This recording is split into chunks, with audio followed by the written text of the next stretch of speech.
এই জায়গায় নিয়ে আসছেন। একটা পাড়ায় একটা গ্রামে 90% মানুষ বিএনপি করে। এইটা কোনো মুখের কথা, এইটা একদিনে হয় নাই। আপনারা হেঁটে হেঁটে হেঁটে হেঁটে দলটাকে, সংগঠনটাকে গুছিয়েছেন বলেই আজকে এই জায়গায় এসছে। সুতরাং আমি আপনাদের কাছে একটাই অনুরোধ রাখবো, বিপদে, দলের দুঃসময়ে আপনারা যেমন হাজার ঝুঁকি নিয়েছেন, আমিও আমার জায়গা থেকে দলের দুঃসময়ে অনেক বড় ঝুঁকি নিয়েছি।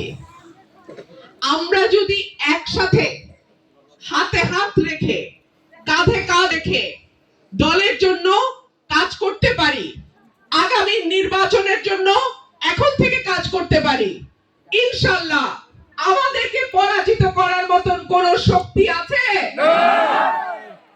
ভাই, আপনারা আমার একমাত্র শক্তি। কোন রকম মামলা বাণিজ্য, কোন রকম বালুর বিক্রি, মাটি কাটা, কোন রকম কোন অবৈধ লেনদেন, দোকান দখল, এর কোনো কিছুর সাথে কি আপনারা আমাদের নাম পেয়েছেন? পান নাই।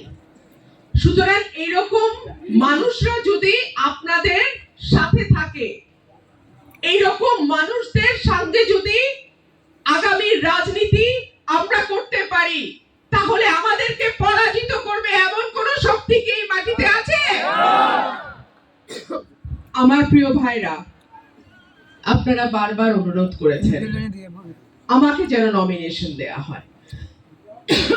আমি আপনাদের কাছে অনুরোধ করব, আপনারাই এমন ভাবে আমার পাশে থাকবেন যেন দল বুঝতে পারে যে আমার ভাইদের ভালোবাসা, আমার বোনদের ভালোবাসা আমার সঙ্গে আছে।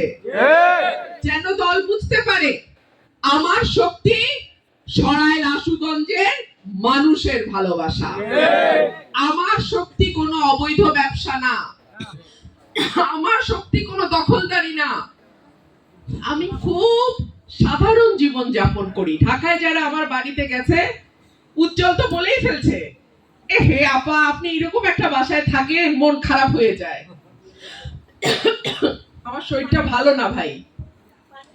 আনোয়ার ভাই আমার বাসায় গিয়ে বলে, আহা, মনটা একটু খারাপ করে।